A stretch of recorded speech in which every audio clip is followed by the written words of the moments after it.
85% of the UK population said that it suffers some form of burnout. This is an epidemic, it's a crisis. We've got to find solutions. The day that I left my job, I knew I had to leave, and I sat on my bed and I cried. And I cried because you're making your people pleasing affect your value. What's your value? If you have that people pleasing and you're fearing that someone's not going to like that increase or someone's not going to be happy with what you've said or done, it's crippling. It really is crippling. Everybody has challenges. Everybody is going through some form of shit in their lives, period. You're not seeing it on Instagram. You're not going to see, sometimes on TikTok you'll have a few sad stories, but you're not going to see it on Instagram. If you're going to be comparing yourself to a yardstick that is unreal, you're doomed for failure. Welcome back to The Patient is Always Right. Today on the couch, we're joined by Jackie G. Michaels, or as some of her clients know her, Miss J. She's the no-nonsense coach behind some of the most powerful women in business, and she's here to talk about boundaries, people-pleasing, and the difference between happiness and joy, and why so many businesses struggle to charge what they're worth. This one's bold, honest, and about time. Welcome to the show. Hey, how exciting. Yeah, thank you so much for coming on today. Oh, it's my pleasure. It really is my pleasure. And for everyone at home, we have Jackie G. Michaels, also known as Miss J to her clients. So we're going to dive straight in. We've got a few different areas we're going to talk about today, but I wanted to start with like a warm-up round. Okay, so go for it. A this or that. So I'm going to ask you, and you've got to come back with your first answer, your innate answer. So let's get going. First one, unlimited free time or unlimited bank balance? Oh, bank balance. No, I create the free time with the bank balance. Fair. Yep. That's true.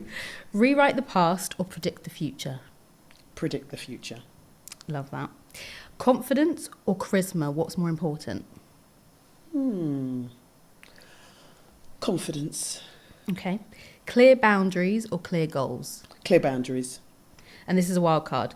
So, would you steal confidence from the most confident people in the world and give it to the most insecure, or give the insecure the tools to build it themselves, even if they never get there? Oh, say that again. Come on, I'm going to give them the best opportunity. Okay, so would you steal confidence from the most confident people in the world and give it to the most insecure, or give the insecure the tools to build it themselves, even if they never get there? All right, I'm going to give them the tools. I'm going to give them the tools to build themselves. There's a reason behind that. Go on, let's hear why. The reason behind it is because everybody's got a unique journey. So if I take someone else's confidence, it may not actually fit well, it may not sit well. And life is about the lessons, the journey. So that's why I would give them the tools. They're going to get something from it. They're going to get it. Yeah. They may be thinking, I just want the confidence. But I'm all about learning and growing. So yeah, I'd have to go with that one. I agree. Yeah. I thought you would go with that one because we were sitting here writing them, and I thought, because I agree, like the confidence that you gain and you build yourself is probably more powerful than just being suddenly like having confidence would almost be like disconcerting. Yeah, you know what I mean? It would be like wearing someone else's shoes that don't actually fit. Yeah, exactly. Because it's all about the confidence you gain, and it comes from so many different points in your life. Yeah. Amazing. Well, I've got so much to talk to you about, but we're going to start with a bit about us, basically, for everyone that doesn't know. So we've known each other for a long time. Yes, You're one of my mum's besties. Yes. But also you're a mentor. You've always been there for me through a lot of different periods in my life, and you've helped me personally with building my confidence through many different ways. One being, just hanging out with you, but also you've been really influential in meditation and teaching me about that. And I thought it'd be amazing to have you on the show to talk to people who are in a place where they need confidence, they need to stop being a people pleaser, they need one of your big things, which is joy. Yes. And you work with high achievers, that's what you do, from various different industries. So I thought it'd be great to have you on to talk about all of those things. Lovely. It's wonderful. And I will say, one of the things that has been pivotal is once you said to me, gosh, Jackie, you're such a happy meditator. Everybody always seems to be sad when they're meditating. So that's one of the important things I always say, trying to create a new image around the whole concept of personal growth and meditation. I'm not perfect, I'm me, and create your own brand when it comes to your personal growth. That's the thing, your meditation. Like, I remember when I still think about it all the time when you were talking about the colour of rooms and we were going from one room to the other and it had different feelings. And I could visualise it. And I still now have the picture of the pink room. Like, that's like the joy room for me. That's like, but I think pink is like a joyful colour. So I can see it now, even just talking about it. And it's the fact that I listened to it, maybe 3 times? And it's still embedded in, when I think about joy, I think about this room, which is that pink room. Oh, that's wonderful. You don't even realise sometimes what resonates with people. But brilliant, yeah, lovely. It's true. So for those who aren't familiar with your work, how would you describe what you do? You wear so many hats, but what's like the common thread? And yeah, how would you describe it? So I started off in HR. So I was a HR manager, training director, and I got burnt out 25 years ago. It wasn't in fashion, but I just had to stop and I had to say to myself, Jackie, what is it that you're good at and that you like doing? Because when you're burnt out, you have to make some real drastic changes. And I thought, well, I'm good at writing training programs and I'm good at presenting, talking to people and coaching, because I was involved in coaching from the beginning. That's what I started to do. And I had to change my complete life. And I felt like it was part of a homecoming, really. You know, when you really start to think, what do I like? What is it that I want? What do I want to do for the world? What's my purpose? I was asking those big questions. And that's when I decided to do my consultancy. And everything was going smoothly until COVID. COVID came and I was fine because I was meditating, I was doing all my tools and I had my clients. But people kept saying to me, what are you going to do, Jackie? People are under a lot of stress and not coping. So I did some work on love and people being calm, and that was fine. And then I was meditating and I kept getting this word come through, and it was black joy. And I was like, sorry, it's not the time to talk about joy. People are sad. And it kept coming and coming. And sometimes when you're meditating, you'll get insights. And I really tried to ignore it. And I then went on a personal journey to find my joy. And I realised that joy was such an important emotion, and it's on the highest scale above love. And when you tap into that, you know, there's clarity, there's magnetism. Things were just, decision-making was much clearer. And I started to introduce it to my clients. So I was working, and I still work with high achievers.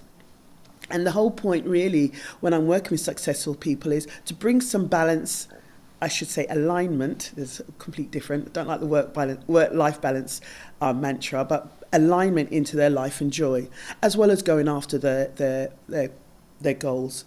And then the joy kept coming back, and then I wrote a program called The Joy at Work, and I do the Joy Audit Masterclass. So it's my main area is around that. And I always say to people, you know, if you want to describe me, I'm a mother, I'm a grandmother, I'm a carnival enthusiast. These are some of my joys. Champagne lover, I do like my champagne, and I'm a joyful disruptor. Because we work majority of the time, but are we enjoying our jobs? Yeah, I think a lot of people, not that they don't enjoy their jobs, they kind of forget why they did enjoy their jobs. Yes. If that makes sense. Yeah, absolutely. So that's what I've been doing, and I love what I do. I meet some fantastic people. I do tend to work with a lot of high-achieving women on a one-to-one basis. But if I'm going into an organisation and I'm doing joy at work, I don't say, excuse me, no men allowed, because men want joy as well. Yeah. You know, we've seen the stats. Men want joy too. So I am in a beautiful space in my life because I've realised that the people pleasing, poor boundaries, all these things, even though they're familiar, they're uncomfortable. Yeah. So we can talk about that a little bit more. Yeah. There's a lot of things that we'll go into, and particularly obviously with the audience that we have, aesthetics, dental, medical, they're dealing a lot of the time with other people's unhappiness. Yeah. And it might be for dental, it could be literal pain. For aesthetics, I say that it's actually very transformational because you get a lot of people that are coming in because they're unhappy with the way they look or unhappy with things about them. Yeah. So even though it seems quite trivial, it's not. I think it can really change people's lives, aesthetics. And then obviously wellness being a really big topic with longevity, but also mental wellness, yes, taking time for yourself, space, that's all coming into this industry more so. So we'll talk about that in more detail. But I wanted to go back to, you said you're not a fan of the work-life balance mantra, more alignment. Can you explain that a little bit? So when we start to look at work-life balance to me, first of all, you don't tend to find a lot of men talk about work-life balance. They talk about workaholicism, I work so hard. But work-life balance is trying to create this balanced lifestyle, especially if you're a high achiever, because there are sometimes I'm working till 12 o'clock. That is not balance. But I will try to get into alignment the next day. So when we start to look at work-life balance, we're going to have this guilt feeling because we're going to be out of balance sometimes, especially when you're working on a project or you're working on a particular topic. Things will happen. If we focus more on alignment, am I getting into alignment? Okay, so I work till 12. See if you can get 7 hours to 8 hours sleep the next day. Look at your food, all these different things, but you cannot be everything to everyone. That's a really good point, actually, because you're right. Like, if you constantly, you can almost become obsessed with work-life balance because you're always like, I'm not balanced, I'm working too much. But like you said, if it's alignment where you move to like accepting, and I do this all the time, I accept I'm going to be working till late, but the next day I'm going to start later. Exactly. And also, I enjoy what I do. And part of my burnout, and this is something just to make a note to people, I can work, my personality, I could work from 9 till 9 and be really happy doing what I'm doing because I enjoy what I do. I don't feel out of balance, but my body isn't in alignment. So it's getting very clear and get yourself off the hook, especially ladies, haven't got any work-life balance, the guilt and all of that. Sometimes it's going to be out of balance and we've got to look at how can we get ourselves back in and diarising some of the things that will get us back into alignment. So weekly I do sound baths. I love a sound bath. Oh. We need to have that on a regular, we need to have sound baths in offices. So was there a moment, you talked about obviously coming out of HR and moving into sort of transformational coaching.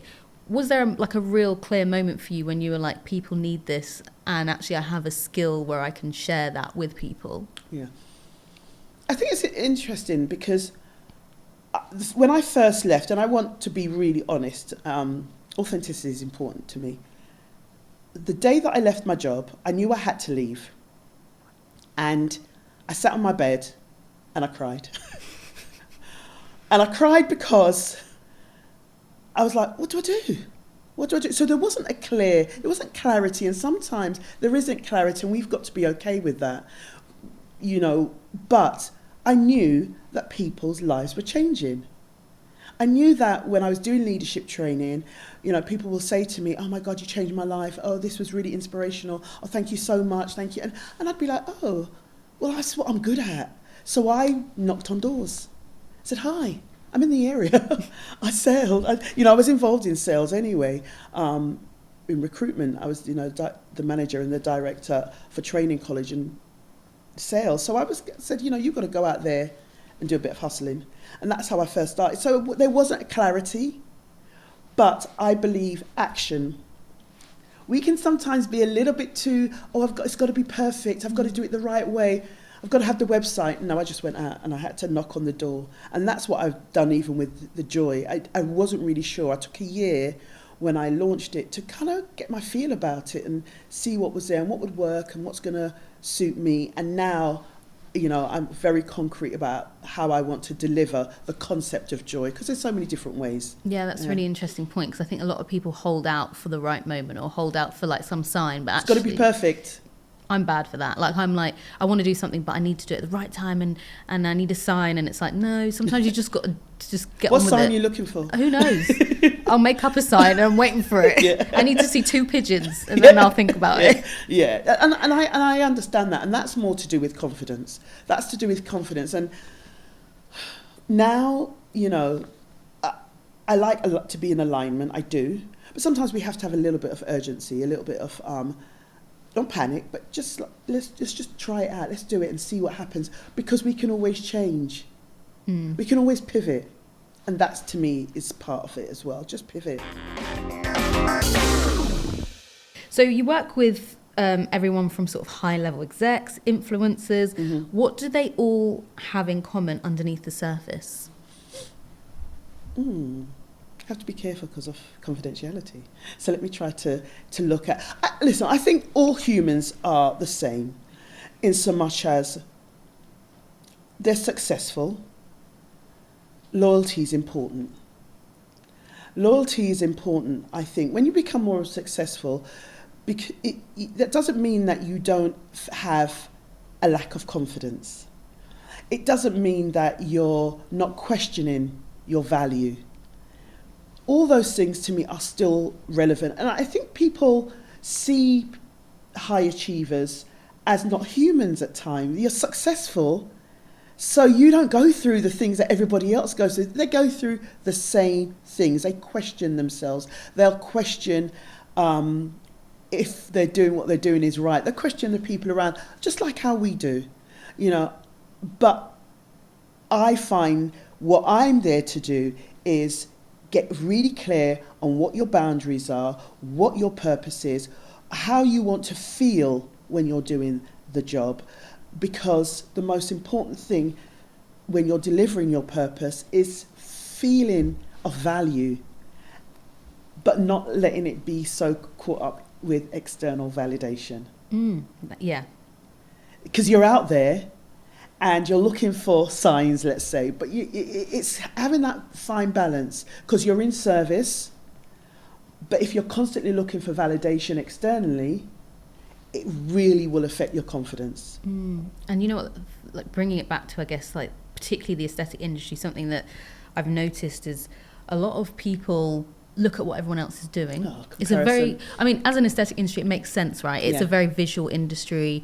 You've got people that have the Maserati and they look like they're dripping in Chanel.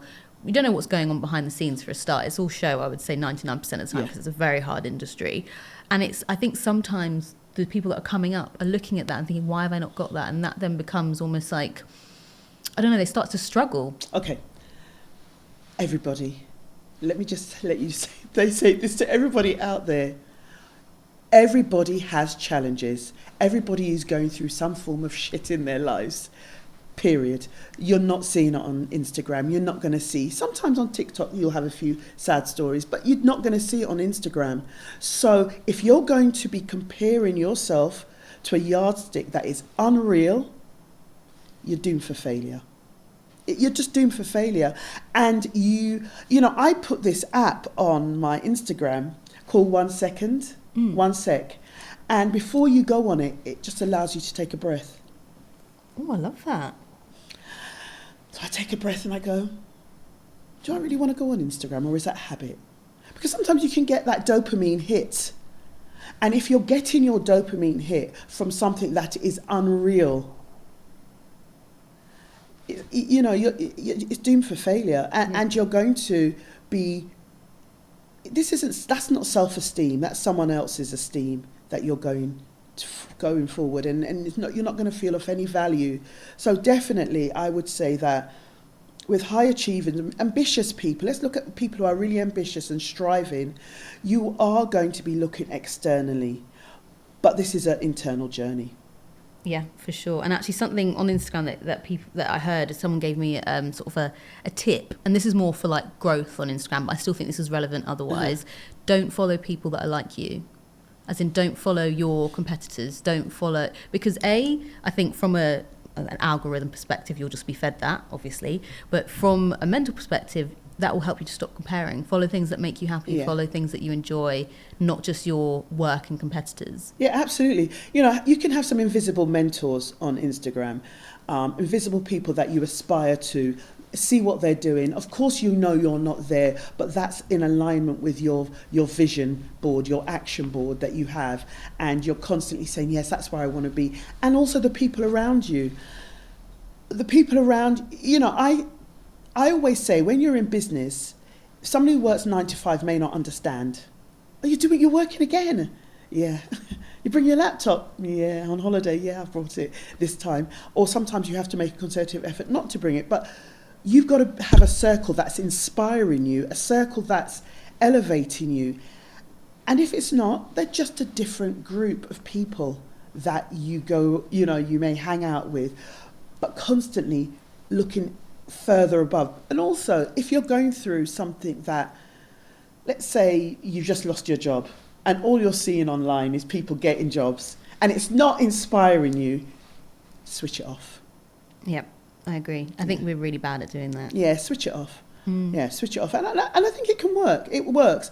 This 1 second is really helped. Because I was just, you say you're scrolling and then you go down that social media rabbit hole. Doom scrolling. Yeah, no. not having it. Not having it anymore. So you focus a large portion of your work on women, we mentioned that earlier, and work with women who are objectively successful, but still feel like they're not doing enough. What do you think that is? Why is that? Do you know, we're funny beings. No, we are. We've been socialised. Our foundation has been one of nurturing, and we've been socialised to be givers, to be nurturers. And part of that, you have people pleasing, our inability to say no, wanting to fit in, not disturb things. And also as well, let's face it, some of our behaviour can be construed in different ways, and there are biases out there. Now you come to a point whereby you really don't give a shit. You come to a point, but before you get there, you have to understand, why am I feeling like this, and what's going on? And a lot of my clients, I will speak to them about the comfortableness of and the familiarity of feeling uncomfortable. So when we start saying no, it's uncomfortable and it's unfamiliar. They're both uncomfortable. The people pleasing and saying no, they're both uncomfortable. So now we've got to make a choice. Am I going to start to get familiar with saying no? And once you just understand that no is a complete sentence with a smile, like, oh no, I can't. People then go, okay, they get used to it. But if you're doing it with this feeling of an explanation, I can't do it because, oh, that's not important. Of course you can. So it's understanding that. And then people pleasing and can affect your pricing as well. This is what I've noticed as well. Sometimes clients will consciously want to increase their price. Consciously. They need to.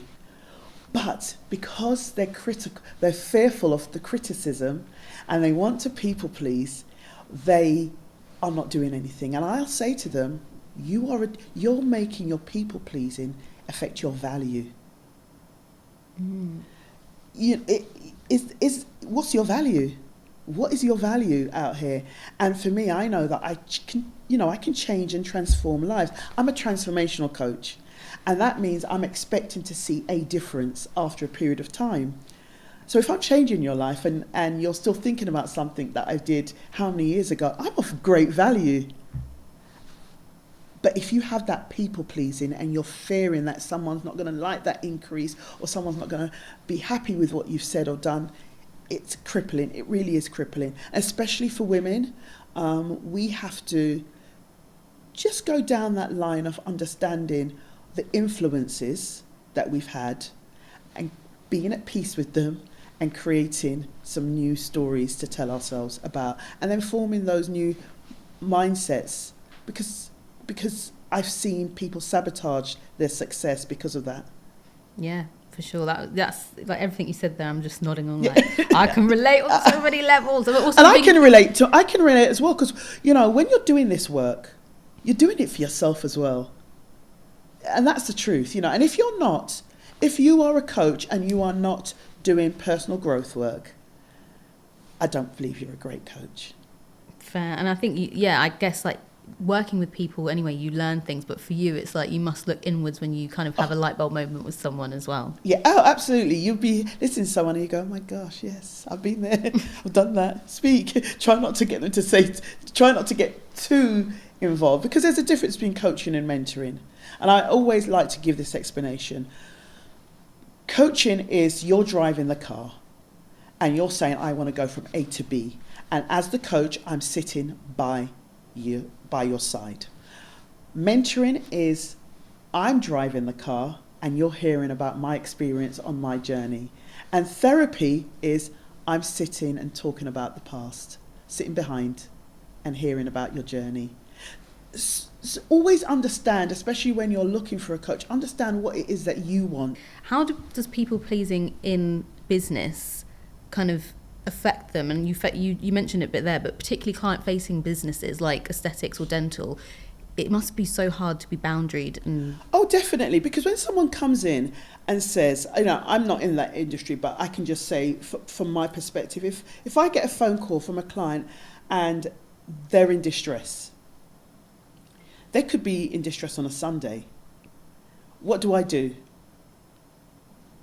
Do I speak to them? Or do I create a boundary? You have to create a boundary. Mm-hmm. And I think in the beginning, I used to be on my phone constantly. And now I'm really pleased that my phone doesn't ring outside of the hours, because that's just a boundary that you create. If you don't create boundaries, healthy boundaries, what's going to happen is you are going to be overwhelmed and you're going to burn out. 85% of the UK population experience burnout. Wow. It's an epidemic, and mental health, we know it's an epidemic, but we can ignore it, or we can find some form of tactic. So I think that when you have the client that comes in and is overwhelmed or is saying, I need this and I really need this and I'm panicking, I used to always say to you, protect yourself. You love crystals, get some crystals in, take some time out, go for walks, go to nature, just ground yourself, because you're absorbing all of this energy, all of it, all the time. And what stopped skilled, sort of particularly brilliant women from being truly visible in their business? Because I think that's something you mentioned before. We've spoken obviously a lot off camera, but why is that such a thing with women still sort of being at the front and the face of their business, but somehow being invisible? And I think it's very prevalent in the aesthetics and wellness industry. Yeah. There's lots of things here. You can be successful and still feel invisible in a room. So why do you want to keep going back in that room? Imposter syndrome. People talk a lot about imposter syndrome. And I looked at it for myself and I thought, hell no, I don't want it. No, I'm not going to wear that. I'm not taking that one on as well, because I really believe a lot of us have to understand, go back, look at the receipts, look at your achievements, look at your accolades. Forget the projection that other people, because there are a lot of unskilled people in senior roles who are confident. So what you've got to look at is, let me work on my self-esteem, let me work on my confidence. And confidence to me is about understanding the industry and how I maneuver. Self-esteem is about your value, your worth. How am I speaking to me? How am I talking about myself? How am I seeing myself? And if I feel invisible, my brand's going to be invisible. So be very, very conscious of how you're actually seeing yourself. And a lot of it is judgment. I always we listen and we don't judge. But people judge all the time. We're judging constantly. And when you get to a point whereby your validation comes from within, one of the things that I do with the Joy Audit, and the pathway to joy, there's a pathway called recognition. And you really focusing on understanding your own personal recognition and validity. Because as soon as we go externally, we're open to other people's opinions of us, and a lot of the times it's projection. And when I know me, and if someone says things, I go, really? Oh, okay, no, that's not me. I can say that I know me. Yeah. I know my highlights and I know my dark sides, all right? But I know me, and that's part of the journey. Interesting. And I think something I keep hearing within the dental industry, and I'm not in the dental industry as such, but I work with a lot of dental professionals, is that the dental industry is a very male-dominated space still, even though there's definitely a shift and you do see some big names, female names in the space. But what advice would you give young women coming up in dentistry to feel empowered and feel like they can be at the forefront of this movement? Yeah, I think find safe spaces. Find spaces whereby you're going to feel unsettled at some point. You may go in a room and someone says something. Listen, when I first started my career, people would say, oh, you're going to take notes? I have to laugh now. And I say, oh, no, I'm terrible at it. I think you should. Because I'm not good at it, and that was the truth. But I knew why they said it. But that was my self-esteem and my self-value and my confidence. But find safe spaces. Find somebody who also mentor that can get you to see and understand the industry, and get some sponsors. Someone who's going to talk about you when you're not there. Because it's going to be hard, especially if the dominant participants, the men, don't want to let you in. They may not want to let you in. So what do? Keep knocking on the door. You're going to have to be bold and say, budge up. Yeah. And to do that, you may feel a little bit nervous, but then you go back to your safe space and go, guess what I did? And they'll cheer you on. So I'm a great believer in safe spaces. I love that. But also, and I'm not plugging my services or therapy, get help. Sometimes we think we can do it all on our own. No, get help. I agree. I think that's something people don't do, or they do it, like you said, how I was saying about sound baths and going there when I'm in a funk, if you like. Actually having someone to support you throughout your highs and lows is more powerful. Definitely. Just a constant. That, but people say, we have cheerleaders, but really a cheerleader who is clear about your path, you can share, really share what your vision is, what your actions are. There's accountability. But just have people out there, because we're looking at transforming, and sometimes it can be scary.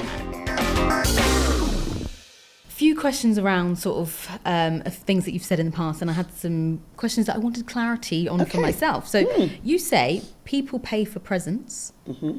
What does that mean, and how can professionals embody that? People aren't buying the skills.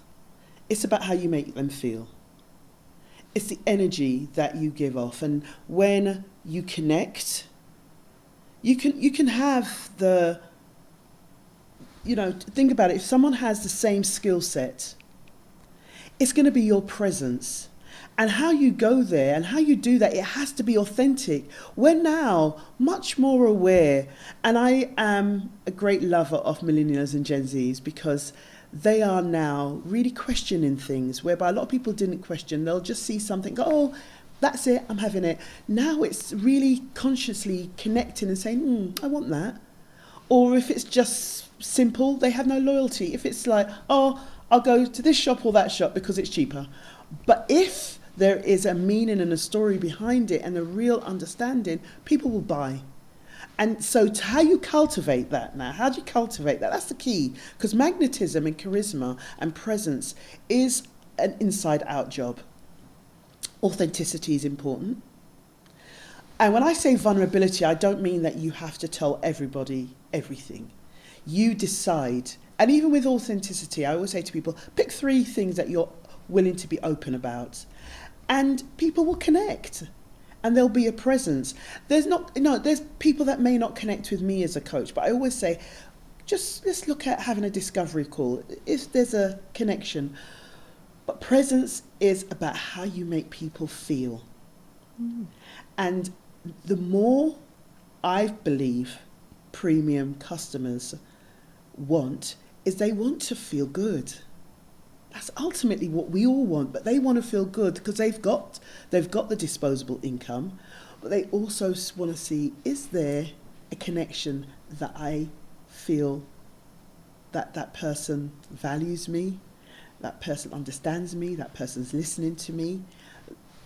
So I would say it's about how you make people feel. Yeah, that's really interesting. Something that we're doing at Ignite is looking more into focusing on clinics' brands. And that's very much aligned with presence, right? Because like you said, you can offer the same service, but why would they come to you? It's your brand, and presence is part of your brand, right? And also, of course, your image comes into that. Really interesting. I was at an event. Today I haven't got the look, but you'll see in a lot of my images that I tend to wear a headscarf. And that's a particular look that I have, or I may have plaits, or I may, that's just me. That's part of my brand. And there are some people who you see thinks that that's not appropriate. And this woman, I was taking a picture of, and said, "Are you not going to take off your headscarf?" I said, "No." And then I had a client there who's quite senior. She went, "That's her brand." Oh, I love that. I know, I loved it. She went, but the woman felt, and then when I started to speak to her, and I said to her, "Why did you say that?" She said, "I didn't know if it was acceptable for the wider population." In a professional setting, because we feel that there are some dress codes, there are some expectations. When I was in HR senior, I used to have my hair short, plaits, all different things, and people go, "Oh my God, you're so brave." And I think it's about my childhood, and it's about what was instilled in me from a very young age, and that was seen as being acceptable. And when I went to university, I just didn't see it as a problem. So I always see it as a you problem. It's not a me problem. Yeah, hair is still a thing. It blows my mind. Like, I was speaking to someone the other day who is a dermatologist, and she said that she only now has the confidence to wear her natural hair. Yeah, I know. Black lady. Yeah. And I was like, what? It's 2025. Understand it's a them problem, and they're trying to make it a you problem. Absolutely. So if a practitioner wants to start attracting wealthier clients, and obviously you work with high achievers, so I suppose that is kind of your clientele, more aligned clients, let's say, what's the first thing they need to change or shift in their mindset? Self-value. Self-value is really important. Am I of value? If you don't think you're of value, how can you go for a high value? You have that self-value, you believe that's what it is, then you pay the price and people will pay it. You set the price and people will pay it, but without apology. Without apology. Stop apologising about your price. Yeah, I think that's a big one, it's particularly with like one of the things that people struggle with treatment-wise. So let's talk about maybe more aesthetics than dental, because I think dental, there's set prices, right? Like you kind of know what you're going to pay for a consultation. You kind of know what you're going to pay for Invisalign or whatever. But within aesthetics, there is so many different pricing points. Yeah. And let's say, particularly location is a big one. In London, you probably are expecting to pay a bit more, but we've had some people who are in the north and they say, my clientele won't pay for that. They won't pay £2,000 for this course of treatment, but I always say it's because they don't see the value, because you haven't given them the value. Because actually, if you break down the changes that they'll experience, and you'll break down the journey that they'll go on, then they should see the value. Yeah. But why do you think people struggle with that? Also, like geographically, why do you think it's like, I'm in the north, they're not going to pay that? I think that, of course, cost of living affects, but the reality is people will pay for what they want to pay for. I always say, is there a cost of living crisis when I go out? Because everywhere's packed, all right? Why is everywhere packed? And there's a cost of living crisis. But anyway, I think the key thing is this. You're running a business. You're going to do all your cost. That's the bottom line. And then you're going to put your brand on it. Why is Chanel, Louis Vuitton, why are people still going? Because of the credibility, because of the prestige, because of what it's associated with. So it's how you communicate that. And then be very, very clear. If your boundaries are blurry, your brand will be blurry. So it's getting very clear. So I went out, if you don't believe, and if you think that my prices are too high, then you go somewhere else, and that's fine. But if I then now start saying, okay, well, let me just change my price and discount it and negotiate it so that I can get you. No, stick. Of course you can do specials. That to me is, that's fine. But your ultimate brand, don't make it be blurry. Make it be very, very clear. Let's talk pricing. And I think you touched on it a bit more, but we can probably break this down a little bit. I think there is pricing guilt. What is that about? People pleasing. Remember, let's go back to purpose pleasing. People pleasing. If someone says to you, I've had people who have said to me, how much is it for a one-to-one? How much is it for a group? I can't afford it. Okay. I said, okay, come back when you can. All right. Now, if I felt bad and guilty, I would say, well, what can I do for you? But the price is the price. And our desire to people please, it's an epidemic. Listen, I'm a reformed people pleaser. I went into rehab. My mum taught us how to people please. And I realised that I was unhappy. I was doing things to serve other people, but not myself. So the guilt around the price, just stick with it. Just say the price and walk away. Yeah, because I always think you're going to discount, you're going to do that, and then you're going to be like, why did I do that? What? And you're also setting a precedent. Yeah. Like if you are always discounting or always negotiating, people will then say, oh yeah, you should go to her because she says it's this price, and then she'll do it at lower, and I got it for this, and then you start conversations like, just that's your price. Yes. Basic. Yeah. And the guilt, just try it out. As I said before, remember I said there are some things in life that we're comfortable with, we're familiar with, but we're uncomfortable with it. Pricing is one. You're going to be uncomfortable, it's going to feel unfamiliar, but just go for it. So guilt, it's there, but remember this is an emotion, not a fact. The fact, go back to your benefits, go back to all the things that you do, all the benefits that you give to your clients, all the credentials that you've got, the testimonials, those are facts. Guilt, that's the emotion, that's the story you're telling yourself. Set the price and keep quiet. Perfect. So now we're going to find out a little bit more about the Joy Audit. Oh. So I'm excited to hear more about this. So what is the Joy Audit and why is it so powerful for entrepreneurs in particular? So a lot of the times we've been focusing on success around our skills. What would happen if we focused on joy? Not the skills, but the joy of what we do. And we would start to create a life that's different. Now, when I spoke to you before, 85% of the UK population said that it suffers some form of burnout. This is an epidemic, it's a crisis. We've got to find solutions. So joy is at the top scale of consciousness. It's at the higher level. It's just below peace, above love. And it's an internal state. And it's not happiness.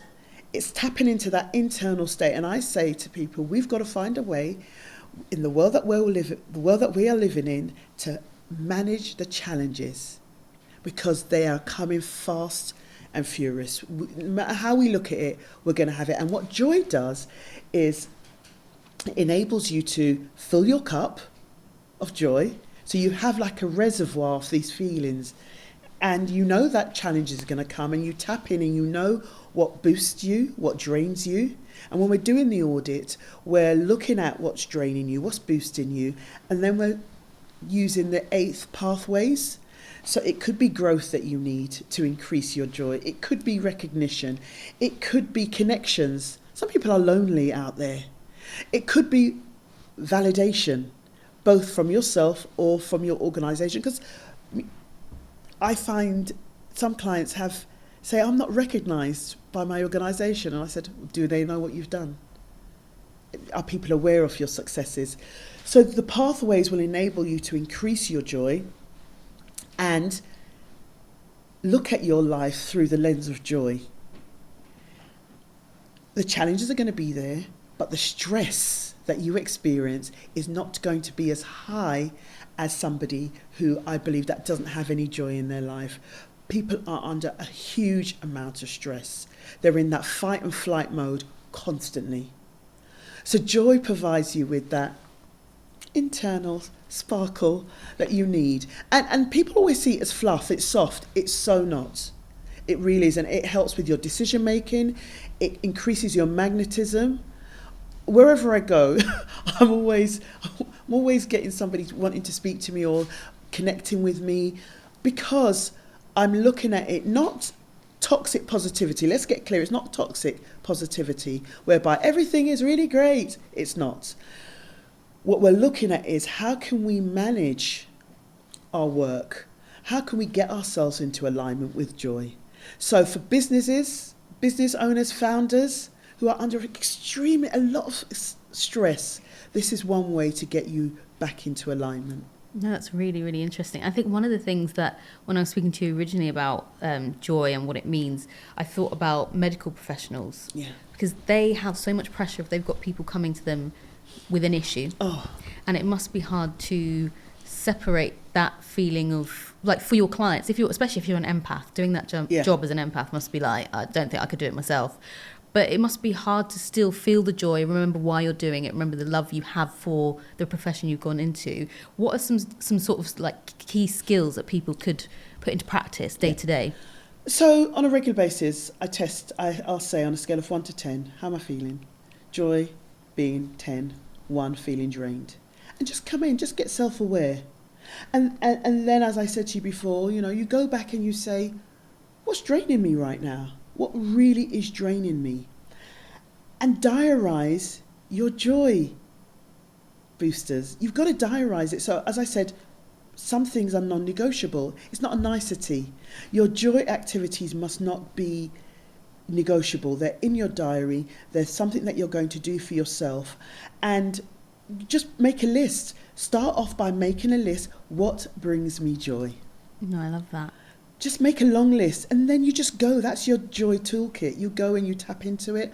Sometimes for organisations, we've got to look at things in a much more, it's not about the pool tables in the office or the ping pong table sets. It's nothing about that. It can be, what are our values? What are our visions? Are we really looking at how people are feeling? Are they tired? Are they drained? Because ultimately, the more joyful you are, the better you are at what you do. The output is better. Oh, it's and there's been so many studies done in regards to when you look at joy, from longevity to work output to relationships to blood pressure to heart health. Joy is the key. And you said there's a difference between joy and happiness, and I think a lot of people will mix up the two. Yeah. Can you give like a high level sort of explanation of what the difference is? All right. So happiness is you pursue it. That film, Will Smith, Pursuit of Happiness, you are out there trying to pursue it and it's external and you're going for something that's going to create joy. It's an external activity. Yes, you will experience laughter, etc. Joy is an internal. It's an internal energy that you can tap into. So I always say to people, think about a moment that brought you joy. It's not out there, it's inside. So you tap into that feeling, and when you tap into that feeling, it can be awe-inspiring, it can feel very peaceful, it can also feel quite calm and very soothing. That's your joy. So if you're filling up your internal joy cup, outside it's going to happen. Things are going to happen outside. Happiness will make you feel good, but if that external activity is not there, that means that you're going to feel sad. And I suppose if you have internal joy, you attract happy things, right? 100%. You do. And if you make that your North Star, that's your anchor. You're going to anchor in joy. That doesn't mean you're not going to experience the other emotions. You're going to be angry, you're going to be frustrated, but your whole objective is to work your way back up to joy. No, that makes sense. And I think like one of the things that springs to mind with joy in particular is the whole thing of people fearing that being joyful in a certain job, like let's say, for example, a doctor, takes away from their credibility. Oh, do you know what I mean? Absolutely. So, there's a great doctor online. I don't know, I'll have to send it to you. He's like the happy doctor and he works with children and he's really joyful and what have you. And I look at him and I think, you're an inspiration.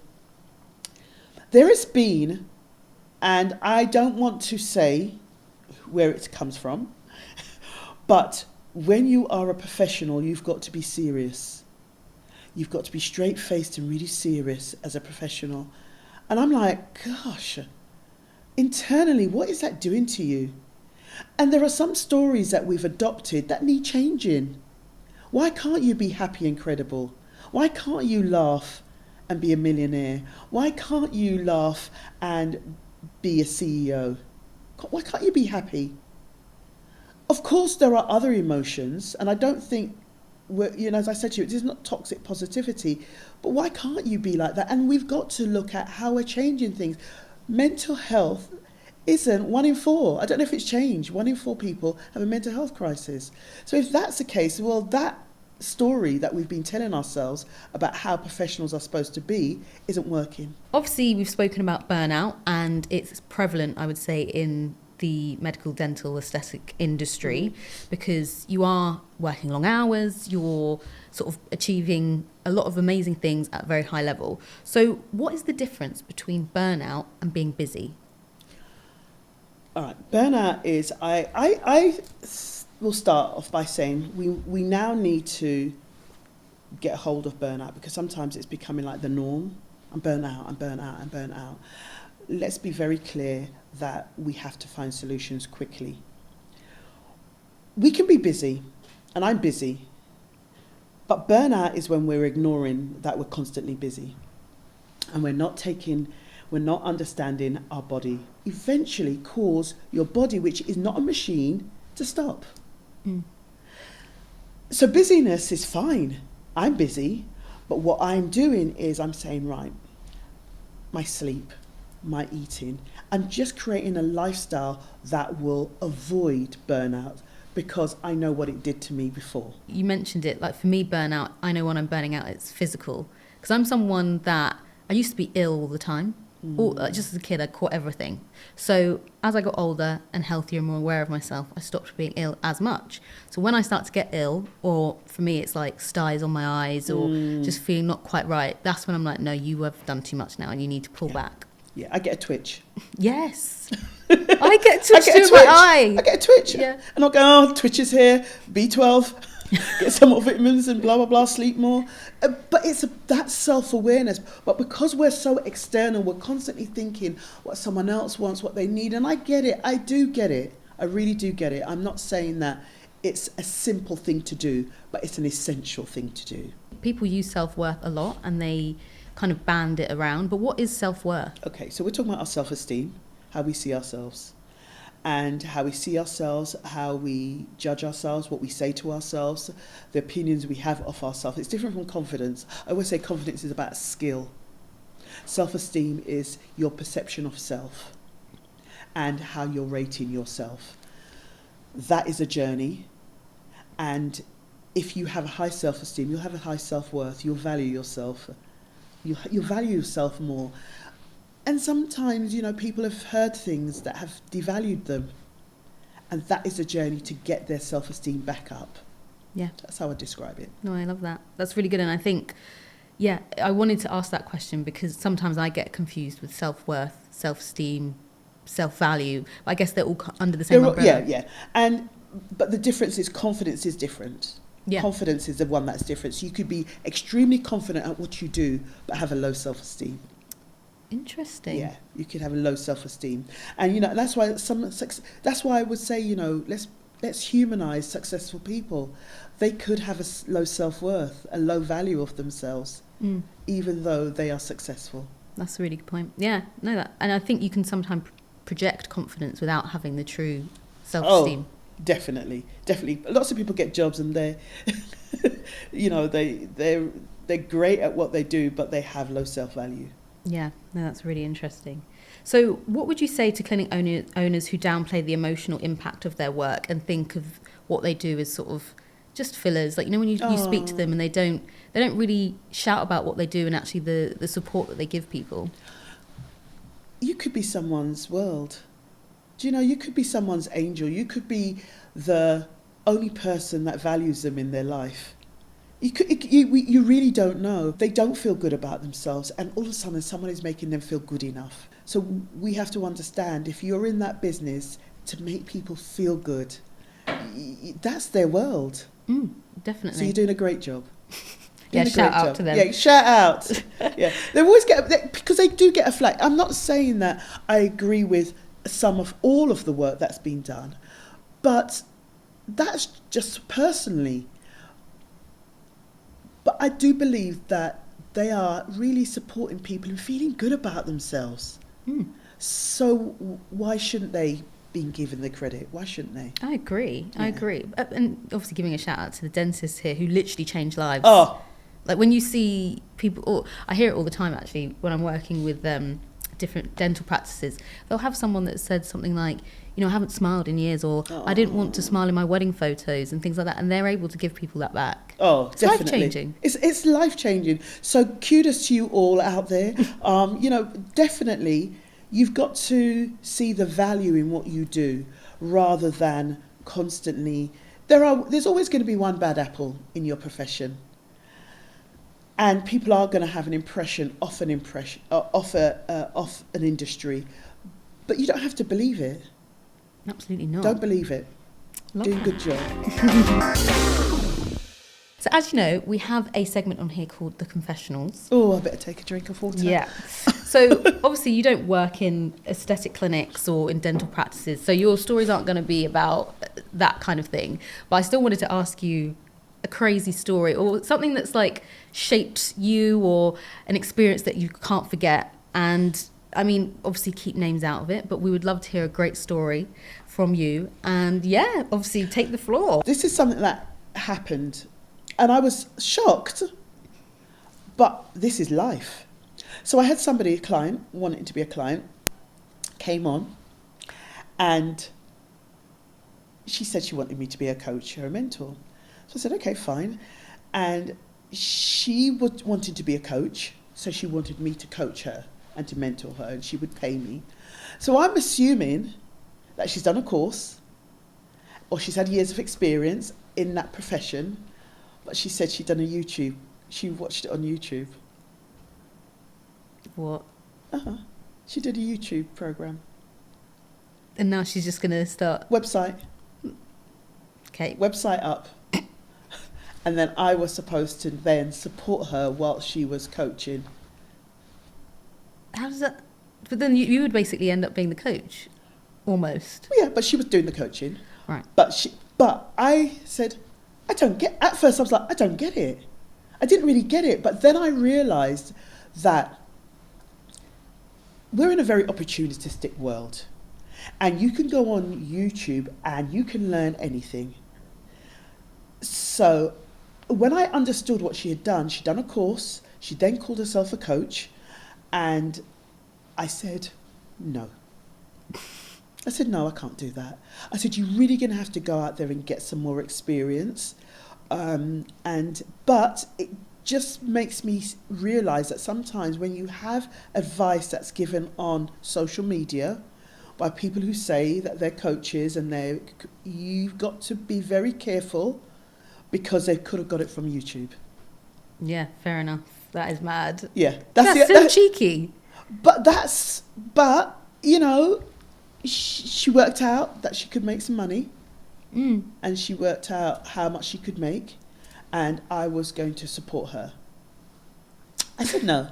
I wouldn't be able to sleep. I wouldn't be able to sleep at night because she would be out coaching people and changing and having impacts on people's lives.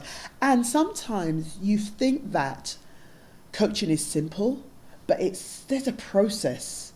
And you've got to be very careful about what you open up with people and make sure that you're not doing therapy work and you're focusing on the goal that they want to achieve, and there's accountability. It's a lot more. It's not just about a friend having a chat with you about what you want to do. It's much, much more structured. So I said no. Good. I'm glad. And yeah, go and do a course. Yeah. And not on YouTube. Yeah. So obviously we've spoken about lots here, but I wanted to give you the opportunity to let people know where they can find you, where they can obviously follow you and learn a bit more about you. So you can find me on all TikTok, Instagram, LinkedIn, a lot, and I would say my website as well, Jackie G Michaels, and it's Michaels, Jackie G Michaels, and that's it. I'm not on X. That's the only one I'm not on. Yeah. But I'm on everything else. Fair enough. You're not missing out on X. Okay. Yeah. I left X. Yeah, and of course, we have to ask the question again. I know you don't deal with patients as such, but we have to ask this question because I think you're going to answer this from a really interesting perspective. So is the patient always right? I don't think they're always right. but I think we should allow them the space to share their experience.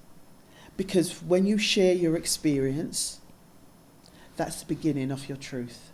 Yeah. Do you know what? I think what I will say, and I've asked so many people now with that question obviously being sat on the sofa, but I think it's got a point of they're not the professional. They don't have the answer. They know what they think they want, but it's being patient and attentive enough to give them the space to still voice what they want, if that makes sense. Absolutely. Because, you may not be right, but that's fine.